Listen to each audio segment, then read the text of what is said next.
அணி திரள்வோம் இறை மக்களே, அன்பில் வாழ்வோம் ஓர் குலமாய்.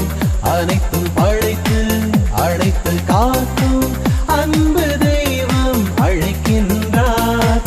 ஒரு குழந்தை நமக்கு பிறந்துள்ளார், ஒரு மகன் நமக்கு தரப்பட்டுள்ளார். அவரது ஆட்சி பொறுப்பு அவர் தோள் மேல் உள்ளது. அவரது பெயர் மாங்குரு மன்றத்தின் தூதர் என அழைக்கப்படும். தந்தை மகன் தூய ஆவியாரின் பெயராலே.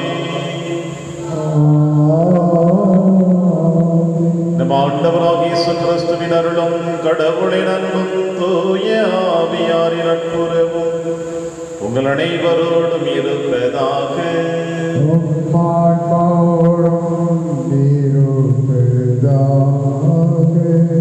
கிறிஸ்துவில் பிரியமான நம்பிக்க சகோதர சகோதரர்களே, இந்த திருப்பள்ளியானது கார்டன் ஹெல்மன் கிரேசி குடும்பத்தில் மறித்த டேவிட் புச்சாடோ அவருடைய ஆண் வழிபாட்டிற்காக இந்த திருப்பள்ளியானது ஒப்பு கொடுக்கப்படுகிறது. பிரியமான சகோதர சகோதரிகளே, ஆண்டின் இறுதி நாளிலே நம்முடைய ஆன்மீக பயணத்தை நாம் தொடர்ந்து கொண்டிருக்கின்றோம். 2020ஆம் ஆண்டு நம் அனைவருடைய வாழ்விலே ஒரு மாற்றத்தை கொடுத்திருக்கும் என்று நினைக்கின்றோம். எத்தனையோ எதிர்பார்ப்புகளுக்கு மத்தியிலே, எண்ணங்களுக்கு மத்தியிலே இந்த ஆண்டில் அடியெடுத்து வைத்த நீங்களும் நானும் இதோ இந்த ஆண்டின் இறுதி நாளில், துவக்க நாளிலே இருந்து கொண்டிருக்கின்றோம். இந்த நாளில் நாம் இறைவனுக்கு நன்றி சொல்ல கடமைப்பட்டிருக்கின்றோம்.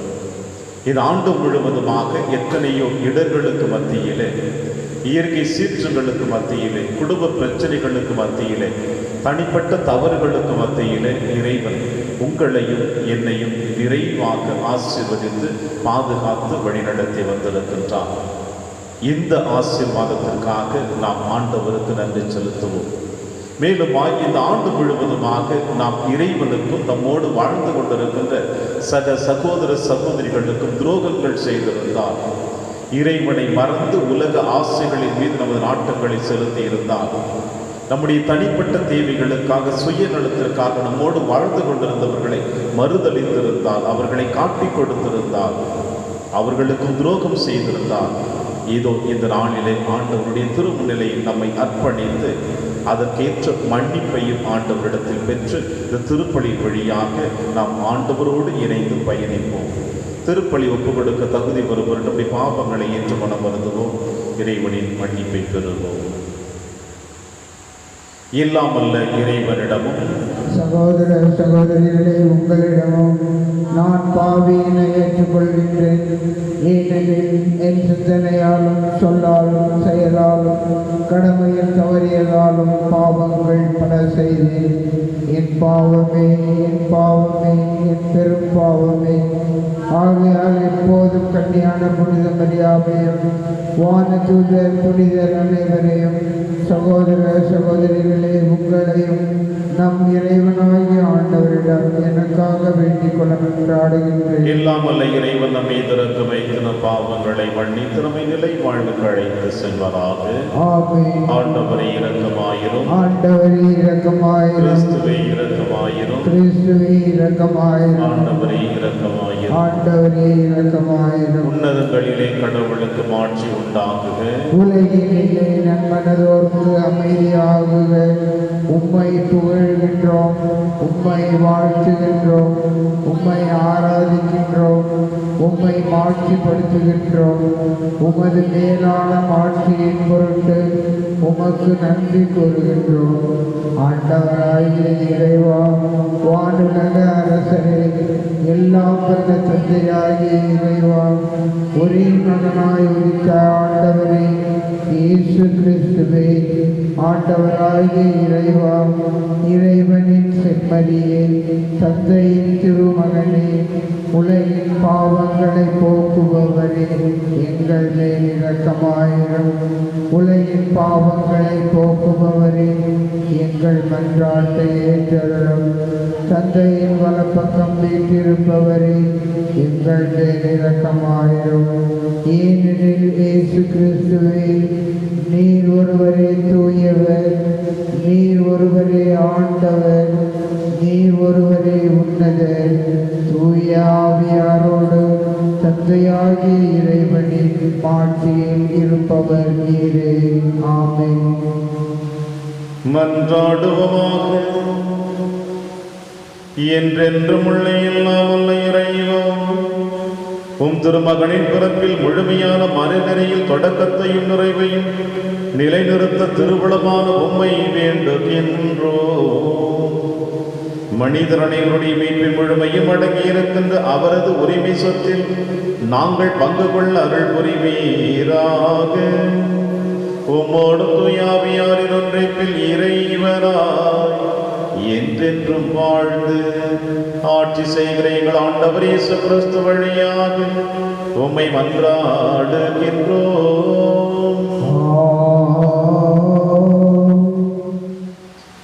நீங்கள் அனைவரும் தூயவரால் அருள் பொழிவு பெற்றிருக்கிறீர்கள்.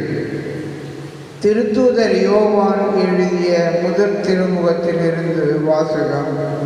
பிரிவு 2 உட்பிரிவு 18 முதல் 21 முடிய. குழந்தைகளே, இதுவே இறுதி காலம். எதிர்கிறிஸ்து வருவதாக நீங்கள் கேள்விப்பட்டிருக்கிறீர்களே.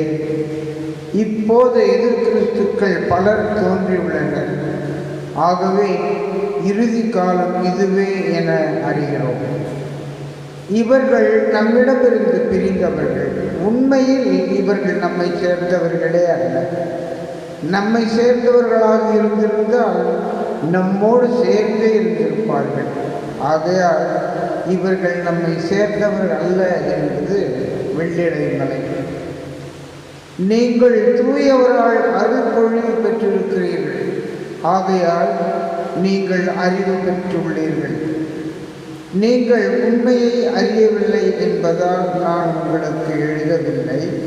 மாறாக அதை அறிந்துள்ளீர்கள் என்பதாலும் பொய் எதுவும் உண்மையிலிருந்து வராது என்பதாலுமே நான் எழுதியுள்ளேன். இது ஆண்டவர் வழங்கும் அருள்வாக்கு. இறைவனுக்கு நன்றி. பதிலுரை பாடல். திருப்பாடல் 99 பல்லவி. விண்ணுலகம் மகிழ்வதாக, மண்ணுலகம் களி கூறுவதாக. விண்ணுலகம் மகிழ்வதாக, மண்ணுலகம் களி கூறுவதாக. ஆண்டவருக்கு புதியதொரு பாடல் பாடுங்கள். உலகெங்கும் வாழ்வோரே, ஆண்டவரை போற்றி பாடுங்கள். ஆண்டவரை போற்றி பாடுங்கள். அவர் பெயரை வாழ்த்துங்கள். அவர் தரும் மீட்பை நாள்தோறும் அறிவியுங்கள். பல்லவி. விண்ணுலகம் மகிழ்வதாக, மண்ணுலகம் களி கூறுவதாக. விண்ணுலகம் மகிழ்வதாக, மண்ணுலகம் களி கூறுவதாக.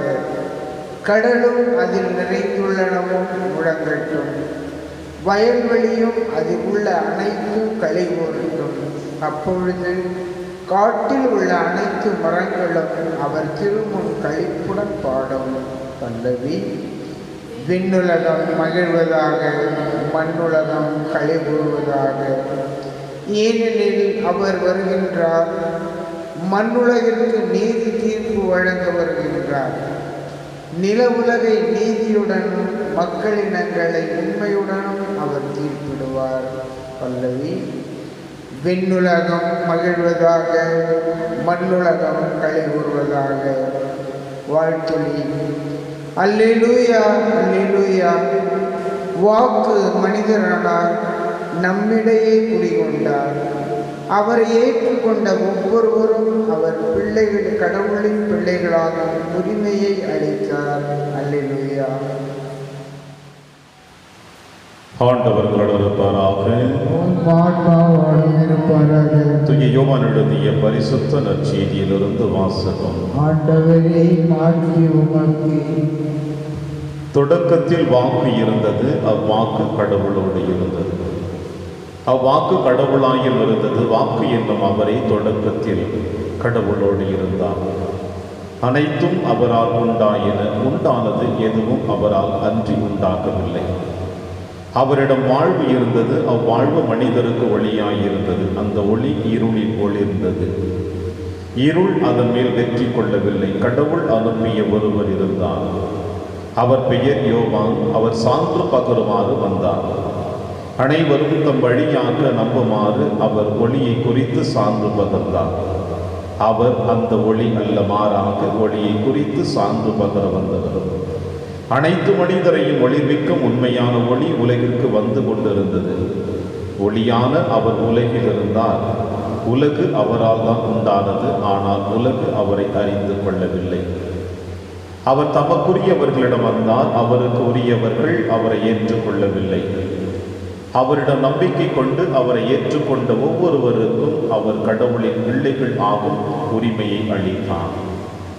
அவர்கள் இரத்தத்தினாலோ உடல் இச்சையினாலோ ஆன்மக விருப்பத்தினாலோ பிறந்தவர்கள் அல்ல, மாறாக கடவுளால் பிறந்தவர்கள்.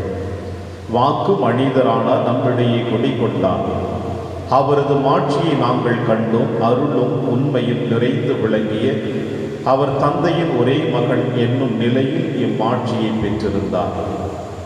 யோவான் அவரை குறித்து, எனக்கு பின்வரும் இவர் என்னை விட முன்னிடம் பெற்றவர், ஏனெனில் எனக்கு முன்பே இருந்தார் என்று நான் இவரை பற்றியே சொன்னேன் என உரத்த குரலில் சான்று பகர்ந்தார். இவரது நிறைவிலிருந்து நாம் யாவரும் நிறைவாக அருள் பெற்றுள்ளோம்.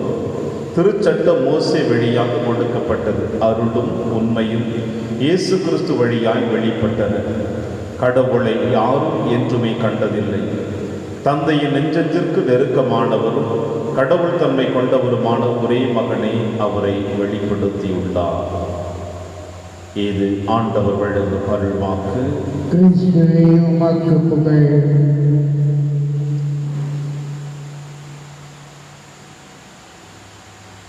வாக்கு மனிதரானார், நம்மிடையே குடிகொண்டார். கிறிஸ்தியேசுவில் பிரியமான அன்புமிக்க சகோதர சகோதரிகளே, இறையாட்சி பணி. இந்த இறையாட்சி பணி என்பது நம் ஆண்டவர் இயேசு கிறிஸ்து நமக்கு கற்றுக் கொடுத்த, அவர் வாழ்ந்து காட்டிய அனைத்து கற்பனைகளையும், அவர் வாழ்ந்த வாழ்வையும் நாம் பிறரோடு பகிர்ந்து கொள்வதிலும், நாம் மறு கிறிஸ்துவாக வாழ்ந்து காட்டுவதும் தான் கிறிஸ்தவ வாழ்வு இறையாட்சி பணி. ஆக இந்த இறையாட்சி பணியை ஆற்றுவதற்கு ஆண்டவர் இயேசு கிறிஸ்துவால் அழைக்கப்பட்ட 12 சீடர்களில் ஒருவன் ஆண்டவர் இயேசு கிறிஸ்துவை காட்டிக் கொடுத்து தன்னை மாய்த்து கொண்டு விட்டான். மற்ற சீடர்கள் அனைவருமே இயேசுவினுடைய இந்த பணி வாழ்வை தங்கள் பணி வாழ்வாக ஏற்று உலகம் எத்திசையிலும் தனித்தனி நபராக பிரிந்து தனி மனிதனாக போராடி இறையாட்சி பணியை இந்த மண்ணுலகிற்கு வெளிப்படுத்தி இருக்கிறார்கள். அவர்கள் வழியாகத்தான் இந்த உலகத்தில் இருக்கின்ற எல்லா மக்களுமே இயேசு கிறிஸ்துவை மீட்பர் என்று ஏற்றுக்கொள்ள முடிந்தது. எனவேதான் நாங்கள் கண்டதையும் கேட்டதையும் எங்களால் பேசாமல் இருக்க முடியாது. எங்கள் அனுபவத்தை உங்களோடு பகிர்ந்து கொள்வதில் நாங்கள் பெருமை கொள்ளுகிறோம். இயேசு ஒருவரே ஆண்டவர், அவர் ஒருவரே மீட்பர் என்பதை நாங்கள் பெருமையாக சொல்லவும் முடியும். அவருக்காக எங்களை அர்ப்பணிக்கவும் முடியும், எங்கள் உயிரையும் தியாகம் செய்ய முடியும் என்று அனைத்து சீடர்களுமே பெருமையோடு தங்களை மறைசாட்சியாக இந்த மண்ணிலே தங்களை விதைத்து கொண்டார்கள், விசுவாச விதையாக. பிரியமான சகோதர சகோதரிகளே, இப்படி தங்களை விசுவாச விதையாக விதைத்தவர்கள் வார்த்தையின் வழியாக இயேசுவை வெளிப்படுத்தி இருக்கிறார்கள். திருவருகை காலத்திலே மத்தேயு நற்செய்தியாளர் எழுதிய அந்த வாசகத்தை நீங்களும் நானும் வாசித்து கேட்டோம். இயேசு கிறிஸ்துவினுடைய மூதாதையர் பட்டியல் என்று 14 தலைமுறைகளை பற்றி நாம் வாசிக்க கேட்டோம். அதற்கு காரணம் என்னவென்றால், இயேசு கிறிஸ்துவினுடைய அந்த 14 தலைமுறைகளை இந்த மண்ணுலகிலே அவர் வெளிப்படுத்துகிறார் என்றால், குறிப்பாக யூத சமுதாயத்திற்கு இயேசு யார், அவர் எந்த குடும்பத்தை சார்ந்தவர், ஏனென்றால் யூத சமுதாயம் தங்களுடைய குடும்ப வாழ்வை குறிப்பாக வாழ்ந்து கொண்டிருந்தவர்கள். இப்படி மத்திய நற்செய்தியாளர் இயேசுவினுடைய மூதாதையர் பட்டியலை வெளிப்படுத்தி இயேசுவினுடைய அந்த மூதாதையர் வழியாக அவர் பிறந்திருக்கிறார் என்பதை நமக்கு கொடுத்திருக்கிறார் என்றால் இயேசுவினுடைய வருகை எந்த அளவிற்கு முக்கியத்துவம். இப்படி மத்திய நற்செய்தியாளர் இயேசுவினுடைய மூதாதையர் பட்டியலோடு எடுத்து வருகிற பொழுது இன்றைய நற்செய்தி வாசகத்தின் வழியே யோவான் நற்செய்தியாளர் உங்களுக்கும் எனக்கும் இயேசுவை வெளிப்படுத்துகிறார். இவருடைய பாணியில் இயேசுவை வெளிப்படுத்துகிறார். ஒத்தமை நற்செய்தியாளர்கள் மூவருமே ஒரு விதத்தில் வெளிப்படுத்தினாலும் இறைவனுடைய அன்பின் நற்செய்தி என்று சொல்லப்படக்கூடிய இந்த யோவான் நற்செய்தியாளர் ஆண்டவர் இயேசு கிறிஸ்து யார், எங்கிருந்தார், எங்கிருந்து எங்கு வருகிறார் என்பதை தன்னுடைய முதல் அத்தியாயத்திலே தெளிவாக சொல்லுகிறார். தொடக்கத்தில் வாக்கு இருந்தது, அவ்வாக்கு கடவுளோடு இருந்தது, அவ்வாக்கு கடவுளாயும் இருந்தது. ஆக ஆண்டவர் இயேசு கிறிஸ்து தந்தையோடு இருந்தார். இந்த உலகம் தோன்றுவதற்கு முன்னதாக, உலகத்தை படைப்பதற்கு முன்னதாக, உலகத்தில் இருக்கிற உயிருள்ள உயிரற்ற பொருட்களை படைப்பதற்கு முன்னதாக, எல்லாவற்றையும் விட படைப்பின் சிகரமாகிய மனிதனை படைப்பதற்கு முன்னதாக தன் தந்தையோடு ஆண்டவர் இயேசு கிறிஸ்து இருந்தார். அப்படி தந்தையோடு இருந்தவர், தந்தையின் மகனாக இருந்தவர் இந்த மண்ணுலகிலே மனிதனோடு வாழ வருகிறார் என்றால் படைப்பின் சிகரமாக காணப்படக்கூடிய நீங்களும் நானும் அவருடைய பார்வையில் எப்படி விலை மதிக்கப்பட்டவர்கள், விலையேற பெற்றவர்கள், முக்கியமானவர்கள், அவரால் எந்த அளவுக்கு நாம் அன்பு செய்யக்கூடியவர்கள் என்பதை இங்கே யோவான் நற்செய்தியாளர் அன்பின் நற்செய்தி அற்புதமாக வெளிப்படுத்துகிறார். இயேசுவினுடைய தனித்துவம் என்ன, அவர் எங்கிருந்தார், எங்கிருந்து எங்கு வருகிறார் என்று. இப்படி மனிதன் மீது ஆழமான நம்பிக்கை, ஆழமான விசுவாசம் கொண்டு அவர்கள் அனைவருமே அவர் மீது அன்பு செலுத்த வேண்டுவதற்காக தன்னையும் முழுவதுமாக இந்த மண்ணுலகில் இறைவன் தன் மகனை அனுப்பி வைத்திருக்கிறார். வாக்கு மனிதரானார், நம்மிடையே குடிகொண்டார். பிரியமான சகோதர சகோதரிகளே, இப்படி நம்மோடு குடிக்கொண்டு வந்திருக்கிற இந்த ஆண்டவர் இயேசு கிறிஸ்துவின் வருகையை பெருமையோடு மகிழ்ந்து கொண்டாடி கொண்டிருக்கிறதா இந்த ஆண்டின் இறுதி நாளிலே தொடக்க நேரத்தில் நாம் இதோ ஆண்டவருடைய முன்னிலையில் வந்திருக்கின்றோம். அதிகாலையிலே அவருடைய முன்னிலையில் நம்மை அர்ப்பணிக்கப் போகின்றோம். எனவே இந்த 2020ஆம் ஆண்டு ஆரம்பிக்கப்பட்ட நாள் முதல் இன்று வரை இந்த வாக்கு மனிதரான இந்த ஆண்டவர் இயேசு கிறிஸ்து நமக்குள் குடிக்கொண்டிருக்கின்றாரே, இவர் நமக்குள் இருந்து கொண்டிருக்கின்ற பொழுது நாம் எப்படிப்பட்ட வாழ்க்கையை வாழ்ந்திருக்கின்றோம் என்று சிந்திப்போமா? இன்றைய நாள் இதற்கு தான் இறைவன் நம்மை அழைத்திருக்கிறார். இந்த ஓராண்டு காலமாக நாம் எப்படி நம்முடைய ஆன்மீக வாழ்வை நாம் பயன்படுத்தி இருக்கின்றோம்? நமக்குள் குடிக்கொண்டிருக்கின்ற இயேசுவை நாம் எப்படி இனம் புரிந்து வைத்திருக்கின்றோம்? அவருடைய வார்த்தை நம்மை எப்படி செயலாக்கம் கொடுத்திருக்கிறது? அவரோடு நான் எப்படி பயணித்திருக்கிறேன்? 3 ஆண்டுகள் இயேசுவோடு பயணித்த சீடர்களைப் போல நாம் பயணித்திருக்கின்றோமா? ஏனென்றால் அவர்கள் இயேசுவின் வார்த்தைகளை கேட்டார்கள், இயேசுவினுடைய புதுமைகளை நேருக்கு நேராக கண்டு கொண்டார்கள். ஆனால் பல நேரங்களிலே தங்களுக்குள் யார் பெரியவர் என்ற போராட்டங்கள் அவர்களுக்குள் இருந்தது. தாங்கள் யார் என்பதையும் அவர்கள் நினைத்து கொண்டார்கள். தங்களுடைய சுயநலத்தை வெளிப்படுத்தினார்கள். இயேசுவினுடைய பிரசன்னத்தை பல நேரங்களிலே அவர்கள் மறந்து வாழ துடித்தார்கள். இயேசுவோடு பயணிக்கின்ற பொழுது அவர்களுக்கு பெருமை கிடைத்தது, மகிழ்ச்சி கிடைத்தது, ஆனந்தம் கிடைத்தது, மரியாதையும் அவர்களுக்கு கிடைத்தது. ஆனால் இயேசு ஏன் தங்களை அழைத்தார், எதற்காக அழைத்து இப்படிப்பட்ட அனைத்து நிகழ்வுகளையும் தங்களுக்கு வெளிப்படுத்துகிறார் என்பதை அவர்கள் மறந்து வாழ்ந்தார்கள். எனவேதான் இயேசுவை கைது செய்யப்பட்ட பிறகு ஒருவரை ஒருவர் காண முடியாமல் பயந்து ஓடி ஒளிந்தார்கள் தங்களுடைய உயிரை பாதுகாத்துக் கொள்ள. இறுதியிலே ஆவியினுடைய அபிஷேகம் பெற்ற பிறகு அவர்கள் சாட்சியாக வெளியே வந்தார்கள். இந்த சீடர்களை போல இந்த 3 ஆண்டுகள் இயேசுவோடு பயணித்தது போல இந்த ஓராண்டு முழுவதுமாக நாம் இயேசுவோடு பயணித்திருக்கின்றோம். இந்த பயணம் எப்படிப்பட்ட பயணமாக இருக்கிறது? இதை நாளிலே சிந்தித்து பார்ப்போம். ஒருவேளை ஆண்டவரோடு இணைந்து இறையாட்சி பணியை நாம் செய்திருந்தோம் என்றால் ஆண்டவருக்கு நன்றி செலுத்துவோம். ஏனென்றால் உங்களையும் என்னையும் ஒரு கருவியாக எடுத்திருக்கின்றார், ஒரு கருவியாக பயன்படுத்தி இருக்கின்றார். ஒருவேளை நீங்களும் நானும் இந்த இறையாட்சி பணியை செய்யாமல் நம்முடைய சுயநலத்திற்காக இயேசுவை மறந்து மறுதளித்து இந்த உலக ஆசைகளுக்கு மத்தியிலே நம்மை திணித்து வாழ்ந்து கொண்டிருந்தோம் என்றால் இதுவே சரியான காலம். இந்த நேரத்திலே ஆண்டவரிடத்தில் உங்களையும் என்னையும் அர்ப்பணித்து அவரிடம் மன்னிப்பு கோரக்கூடிய காலம். ஆம்பிரியமான சகோதர சகோதரிகளே, வாக்கு மனிதரான நம்மிடையே குடிக்கொண்டார் என்று யோவான் நற்செய்தியில் அற்புதமாக தெளிவுபடுத்திவிட்டார்.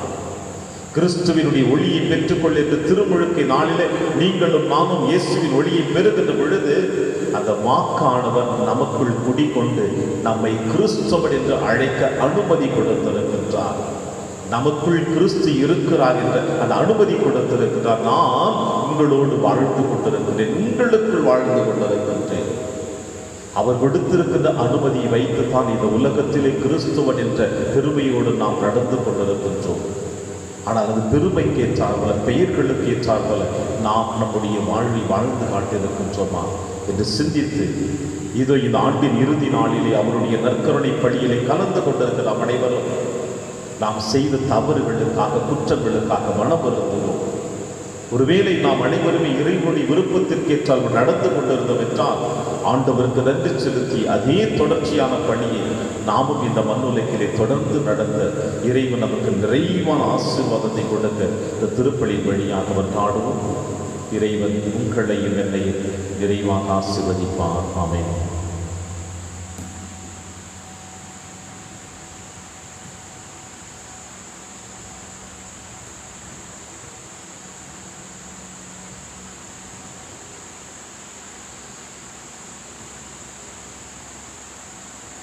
ஆண்டவரை அனைத்தும் இறைவா, நீர் வாழ்த்த பெறுவீராக. ஏனெனில் வல்லமையிலிருந்து நாங்கள் அப்பத்தை பெற்றுள்ளோம். நிலத்தின் விளைவு மனித உழைப்பின் பயனுமான இந்த அப்பத்தை வகுப்பு கொடுக்கிறோம். இது எங்களுக்கு வாழ்வளிக்கும் அப்பமாக மாறும்.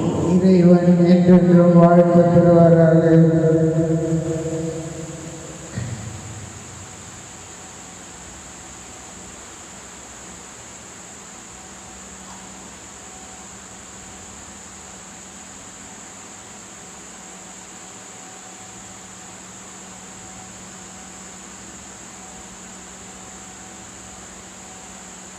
ஆண்டவரை அனைத்தில் இறைவா, நீர் வாழ்த்த பெறுவீராக. ஏனெனில் வல்லமையிலிருந்து நாங்கள் ரசத்தை பெற்றுள்ளோம். திராட்சை செடியின் மனித உழைப்பின் பயனுமான இந்த ரசத்தை வகுப்பு கொடுக்கிறது எங்கள் ஆன்மீக வானமாக மாறும். இறைவன் என்றென்றும் வாழ்த்த பெறுவாராக.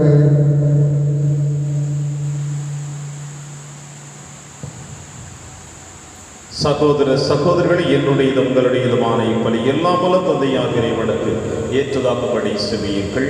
ஆண்டவர் தமது பெயரின் புகழ்ச்சிக்காகவும் மாட்சிக்காகவும் நமது நன்மைக்காகவும் புனித திரு அவை அனைத்து நலனுக்காகவும் உமது கையிலிருந்து பலியை ஏற்றுக் கொள்வாராக.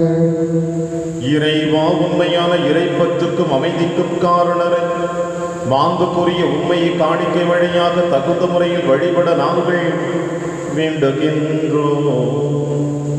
அதனால் தூய மறை நிகழ்வுகளில் உண்மையான உணர்வோடு பங்கேற்பதன் வழியாக நாங்கள் ஒன்றுபடுவோமாக. நீங்கள் ஆண்டவராகிய கிறிஸ்து வழியாக உம்மை மன்றாடுகின்றோம். ஆண்டவர்களோடு இருப்பாராக. ஆன்மாவோடும் இருப்பாராக. எங்களை மேலே எழுப்புங்கள். ஆண்டவரிடம் எழுப்பியுள்ளோம். நம் இறைவனாகிய ஆண்டவருக்கு நன்றி கூறுவோம். அது தகுதியும் நீதியுமானது. ஆண்டவரே, தூயவரான தந்தையை என்றும் உள்ள எல்லாம் உள்ள இறைவா, எங்கள் ஆண்டவராகிய கிறிஸ்து வழியாக இந்நாளும் எவ்விடத்திலும் நாங்கள் நமக்கு நன்றி செலுத்துவது மெய்யாகவே தகுதியும் நீதியுமாகும். எங்கள் கடமையும் மீட்புக்குரிய செயலுமாகும். எமக்கு மீட்பு தரும் உறவு பரிமாற்றம் கிறிஸ்துவில் இன்று ஒளி வீசுகின்றது. ஏனெனில் உமது வாக்கு வலுக்குறைந்த எங்கள் இயல்பை எடுத்த பொழுது சாவுக்குரிய மனித தன்மை முடிவில்லா மாட்சி பெறுவதோடல்லாமல் நாங்களும் வியப்புக்குரிய இந்த உறவு ஒன்றிப்பினால் நிலை வாழ்வில் பங்கு பெறுகின்றோம். ஆகவே வானகத்தூது திரளோடு ஒன்று சேர்ந்து நாங்களும் உம்மை புகழ்ந்தேத்தி மகிழ்ச்சியுடன் அறிக்கையிட்டு சொல்லுவதாவது: தூயவர் தூயவர் தூயவர், வான்படைகளின் கடவுளாம் ஆண்டவர், விண்ணகமும் மன்னகமும் உமது மாட்சியால் நிறைந்துள்ளன. உன்னதங்களிலே ஓசன்னா. ஆண்டவர் பெயரால் வருகிறவர் ஆசி பெற்றவர். உன்னதங்களிலே ஓசன்னா. ஆண்டவரே, நீர் மெய்யாகவே தூயவர், தூய்மை அனைத்துக்கும் முற்றாகவே உடைய ஆவியை பொழிந்து இக்காணிக்கைகளை தூய்மைப்படுத்த உம்மை வேண்டுகிறோம். இவ்வாறு எங்கள் ஆண்டவர் இயேசு கிறிஸ்துவின் உடலும் இரத்தமுமாக எங்களுக்கு இவை மாறுவனமாக. அவர் பாடுபட உலகணிந்து தம்மை கையளித்த போது அப்பத்தை எடுத்து நன்றி செலுத்தி அதை பிட்டு தம் சீடருக்கு அளித்து அவர் கூறியதாவது: அனைவரும் இதிலிருந்து பெற்று உண்ணுங்கள், ஏனெனில் இது உங்களுக்காக கையளிக்கப்படும் என் உடல்.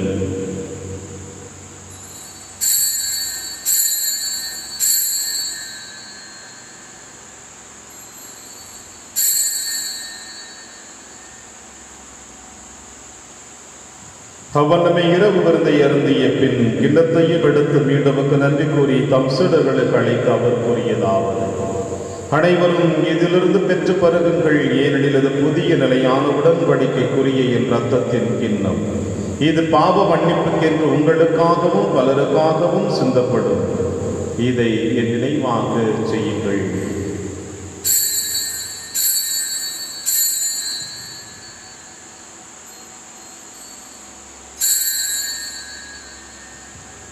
நம்பிக்கையின் மறைபொருள். ஆண்டவரே, நீர் வருமளவும் உமது இறப்பினை அறிக்கையிடுகின்றோம், உமது உயிர்ப்பினையும் எடுத்துரைக்கின்றோம். ஆகவே ஆண்டவரே, நாங்கள் கிறிஸ்துவின் இறப்பினையும் உயிர்ப்பினையும் நினைவு கூர்ந்து வாழ்வதரும் அப்பத்தையும் மீட்பளிக்கும் கிண்ணத்தையும் ஒப்புக் கொடுக்கின்றோம். உம் திருமண் என்று ஊழியம் புரிய தகுந்தவர்கள் என எங்களை ஏற்றுக்கொண்டீர், எனவே உமக்கு நன்றி செலுத்துகின்றோம். மேலும் கிறிஸ்துவின் உடலிலும் இரத்தத்திலும் பங்கு கொள்ளும் எங்களை தூய ஆவியார் ஒன்று சேர்க்க வேண்டும் என உம்மை தாழ்மையுடன் மன்றாடுகின்றோம். ஆண்டவரே, உலகெங்கு பரவி இருக்கும் திரு அவை நினைவு கூர்ந்தருளும். எங்கள் திருத்தந்தை பிரான்சிஸ், எங்கள் ஆயர் ஆண்டனி சுவாமி, எல்லா திருநிலையினராக இணைவருடன் திரு அவை அன்பில் நிறைவு பெற செய்திருந்தோம். தந்தையை நீர்வுடன் அழைத்துக் கொண்டு டேவிட் பிச்சாடோ என்னும் அடியாரை நினைவு கூர்ந்தருளும். உம் திருமகனோடு அவரது இறப்பில் இணைக்கப்பட்டிருந்த இவர் உயிர்ப்பிலும் அவரை போல் இருக்கச் செய்திருந்தோம். மேலும் உயிர்த்தெழும் எதிர்நோக்குடன் துயில் கொள்ளும் எங்கள் சகோதர சகோதரிகளையும் இறந்தோர் அனைவரையும் இரக்கத்துள் நினைவு கூர்ந்தும் திருமுக வழியில் ஏற்றருளும். எங்கள் அனைவர் மீதும் இரக்கமாயிரும். கடவுளின் கன்னித்தாயான புனித மரியா, அவருடைய கணவரான புனித யோசேப்பு, புனித திருத்தூதர்கள், புனித பிரான்சிஸ் செவேரியா, புனித கஸ்பார் மற்றும் இவ்வுலகில் உமக்கு உகந்தவராய் இருந்தாகிய புனிதர் அனைவரிடமும் நாங்கள் நிலைவாழ்வில் பங்கு கொள்ளும் தகுதி பெற்று உம் திருமகன் இயேசு கிறிஸ்து வழியாக உம்மை புகழ்ந்தேத்து மரமருள உம்மை மன்றாடுகின்றோம்.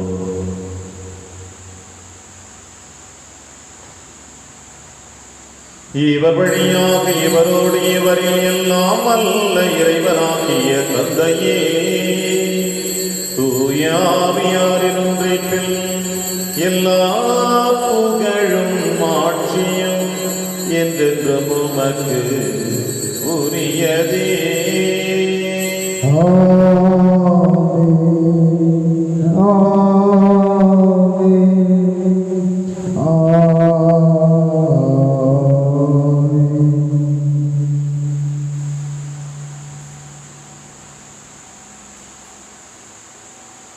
மீட்பரின் கட்டளையால் கற்பிக்கப்பட்டு இறை படிப்பினையால் பயிற்சி பெற்ற நாம் அனைவரும் துணிந்து சொல்வோம். விண்ணுலகில் இருக்கிற எங்கள் தந்தையே, உமது பெயர் தூயது என போற்ற பெறுக, உமது ஆட்சி வருக, உமது திருவுளம் விண்ணுலகில் நிறைவேறுவது போல மண்ணுலகிலும் நிறைவேறுக. எங்கள் அன்றாட உணவை இன்று எங்களுக்கு தாரும். எங்களுக்கு எதிராக குற்றம் செய்வோரை நாங்கள் மன்னிப்பது போல எங்கள் குற்றங்களை மன்னியும். எங்களை சோதனைக்கு உட்படுத்தாதேயும், தீமையிலிருந்து எங்களை விடுவித்தருளும். ஆண்டவரே, தீமை அனைத்திலும் இருந்து எங்களை விடுவித்து எங்கள் வாழ்நாளில் அமைதியை கனிவுடன் அருள உம்மை மன்றாடுகிறோம். உமது இரக்கத்தில் உதவியால் நாங்கள் பாவத்திலிருந்து எப்பொழுதும் விடுதலை பெற்று யாதொரு கலக்கமுமின்றி நலமாயிருப்போமாக. நாங்கள் எதிர்நோக்கி இருக்கும் பேரின்பத்திற்காகவும் மீட்பராக இயேசு கிறிஸ்து வருகைக்காகவும் காத்திருக்கின்றோம். ஏனெனில் ஆட்சியும் வல்லமையும் ஆட்சியும் என்றென்றும் உமதே. ஆண்டவரே இயேசு கிறிஸ்துவே, அமைதியை உங்களுக்கு விட்டுச் செல்கிறேன், அமைதியை உங்களுக்கு அளிக்கிறேன் என்று உம் திருத்துதர்களுக்கு வழிந்தீர்.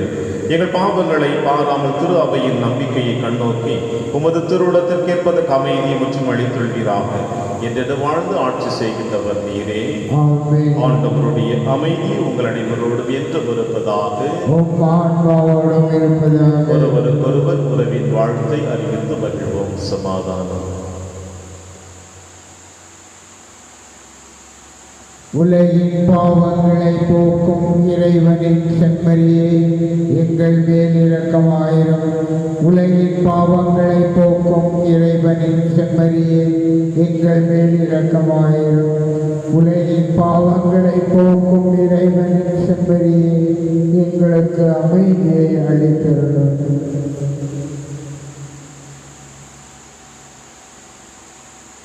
இதோ இறைவனின் செம்மறி, இவரை நம் அனைவரின் பாவங்களை போக்குகின்றவர்.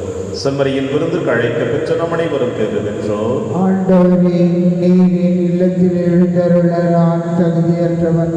ஆனால் ஒரு வார்த்தை மட்டும் சொல்லியருளும், எனது ஆன்மா நலம் அடையும். கிறிஸ்துவின் திருவுடலும் திருரத்தமை காத்து நமக்கு நிலையான வாழ்வளிப்பதாக. ஆமென்.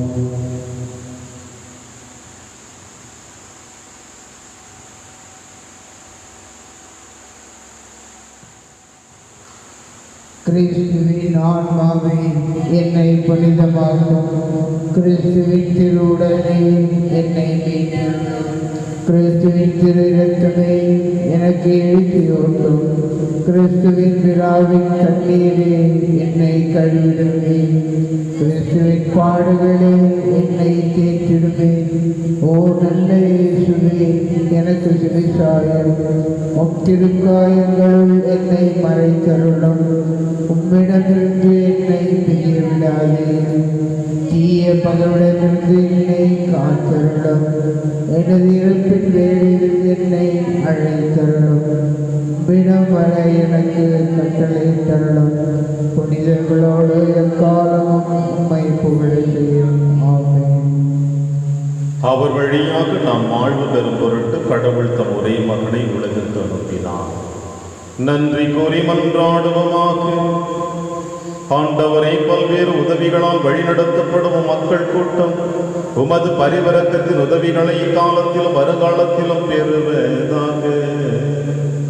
இவ்வாறு கடந்து செல்லும் இவ்வுலக பொருட்கள் தம் தேவையை ஆறுதலால் ஊட்டப்பெறும் கூட்டம் மிகுந்த நம்பிக்கையோடு நிலையானவற்றை அடைய முயற்சி செய்வதாக. ஆண்டவராகிய கிறிஸ்து வழியாக உம்மை மன்றாடுகின்றோம்.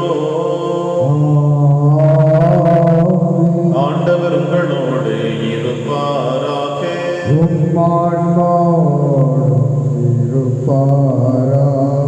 எல்லாம் வல்ல இறைவன் தந்தை, மகன், தூயாவியார் அனைவரையும் நிறைவாக ஆசீர்வதிப்பாராக.